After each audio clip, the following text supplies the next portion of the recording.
박성민 의원입니다. 중앙선거관리위원회 사무총장님 나와 계십니까? 예, 사무총장입니다. 반갑습니다. 총장님, 저는 여론조사에 대한 공정성 논란에 대해서 질문을 좀 드리고자 합니다. 여론조사라는 게 좀 단체나 개인이 또 본인 유리한 대로 나오면은 기분이 좋은 일입니다만은 그렇지 않을 때는 왜곡됐다, 여러 가지 조작되었다, 이런 국민 여론이 많습니다. 특히 이제 대통령이나 정당이나 이런 정치에 관련한 여론조사는 더더욱이나 그렇습니다. 대선 후보 지지도 여론조사 등 여러 가지 국민들이 좀 왜곡이나 조작이다 이런 말씀 들어보신 적 있죠? 예, 그렇습니다. 그래서 공정성과 또 왜곡을 둘러싼 이런 여론조사를 우선 한번 보겠습니다. 저게 PPT가 잘 안 보이는지 모르겠습니다. 지난번 저희들이 했던 21대 국회의원 선거 관련한 여론조사입니다. 소위 그 여심이 중앙선거 여론조사 심의위원회에 이 제기된 건입니다. 122건이고 이게 이제 인용이 117건 정도 이렇게 나왔습니다. 유형별로는 여러 가지가 있습니다만은 아무튼 122건의 심의 대상 중에 인용이 117건이나 나왔다는 것은 굉장히 문제가 있다는 이야기인데, 문제는 117건 중에 사실은 처분이 굉장히 좀 미미합니다. 그래서 이 여론조사 기관도 문제고 또 여러 가지 솜방망이식 처분도 문제다, 이런 생각을 안 해보셨습니까? 예, 저희들이 법에 따라서 조치를 하는 것이기 때문에 지금 현재 법에 규정된 최대한의 어떤 저희들이 조치는 취하고 있습니다. 지금 현재 여심위에 등록되어 있는 여론조사 기관이 몇 개 정도 됩니까? 제가 80개로 알고 있습니다. 그 등록 자격 요건이 어떻게 됩니까? 별거 아니던데 보니까 면접 전화조사 시스템이나 ARS 여론조사 시스템을 구축하거나 3명 이상의 상근 직원과 사무실, 10회 이상의 조사 실적, 그다음에 조사 분석사, 자격증 보유자, 전문 인력 1명, 이렇게만 하면 등록할 수 있죠? 예, 그렇습니다. 이게 너무 자격 요건이 너무 느슨하다고 생각하지 않습니까? 예, 이렇게 되니까 선거 때만 되면은 우후죽순식으로 여론조사 기관이 수천 개가 이제 나타났다가 사라지고 하는데, 소위 떴다방 같은 이런 여론조사 기관 이거 계속 두고 보셔도 괜찮습니까? 지금은 등록제를 시행하고 난 이후는 과거처럼 그렇게 많은 여론조사 기관이 선거 때 설립이 됐다가 선거 끝나고 이렇게 사라지는 그런 현상은 많이 없어졌습니다. 2019년도 12월 27일 날 KBS 의뢰로 한국리서치가 조사한 여론조사 아십니까? 예, 제가 내용은 정확하게 기억을 못하고 있습니다.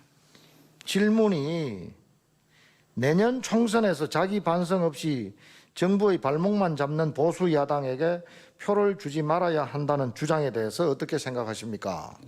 이 질문이 어떻습니까? 공정성이 있다고 생각합니까? 제가 지금 정확한 기억인지는 모르겠습니다만 접근에 대해서 조사자 위주의 정치 홍보성 여론조사라고 생각 안 하십니까? 저희가 한 번 더 읽어드릴까요? 이걸 아직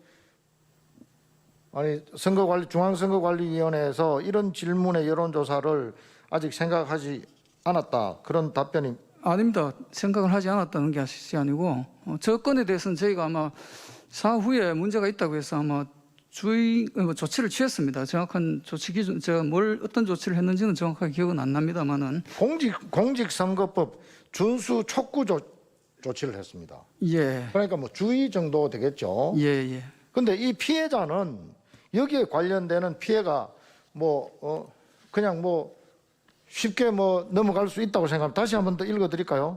내년 총선에서 자기 반성 없이 정부의 발목만 잡는 보수 야당에게 표를 주지 말아야 한다는 주장에 대해서 어떻게 생각하십니까? 이런 질문이 있습니까? 네? 이게 작년 12월 27일 날 여론조사, 실시된 여론조사의 질문서입니다. 예, 뭐 저희도 충분히 그 문제가 있다고 생각을 해서 문제가 있다고 생각해서 공직선거법 준수 촉구 주의를 줬습니까?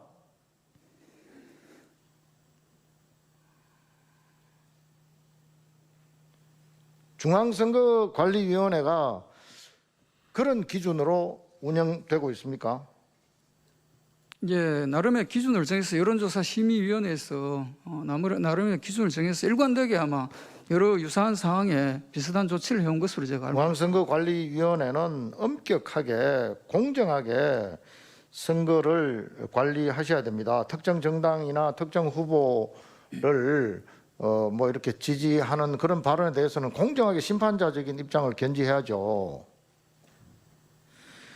예. 그리고 요즘 여론조사를 대체적으로 보면은 질문지는 거의 없고 답변만 계속 나옵니다. 답변만 뭐 프로테이지만 계속 나오고, 그래서 많은 국민들이 뭐 여론조사가 조작됐다, 여론조사의 필요성까지도 뭐 부정적으로 생각하는 이런 일들이 다반사인데, 그래서 저는 그렇게 생각을 합니다. 여론조사를 공표할 때는 그 여론조사의 그 답변뿐만 아니고 질문지도 함께 어떤 질문을 했을 때 어떤 답변을 했다라는 이런 걸 좀 규칙으로 정해서 했으면 싶은데 어떻게 생각하십니까, 총장님? 예, 지금도 선거에 관한 여론조사는 질문지를 다 여론조사 심의위원회 홈페이지에 사전에 신고를 하고 등록하고 있습니다. 선거뿐만이 아니고 예, 기존의 일반 뭐 여러 가지 여론조사도 국민들을 대상으로 한 불특정 다수를 대상으로 한 여론조사는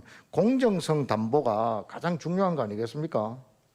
그래서 여러 가지 여론을 호도할 수 있기 때문에 질문지도 함께 어떤 질문을 했을 때 어떤 답변을 했다, 이게 저는 맞다고 생각을 하는데, 꼭 그게 뭐 정치 선거에만 국한 지어서 할 게 아닙니다. 총장님. 예, 뭐 의원님 말씀이 일부 일리가 있고 공감하는 부분도 있습니다. 그렇지만 저희들은 이제 공직선거법에서 정한 선거에 관한 여론조사에 관해서만 선거 여론조사 심의위원회가 알겠습니다. 공직선거법은 그렇게 뭐 의원들만 되어 합니까? 아니면 선관위에서는 뭐 법안 발의를 낼 자격이 안 됩니까? 저희는 발의 권한은 없고요. 개정 의견을 제출하고 있습니다. 선거법 개정 의견을 국회에 제출하고 국회에서 이제 특위 같은 데서 당연하죠. 그 제정 의견을 내본 적이 있습니까?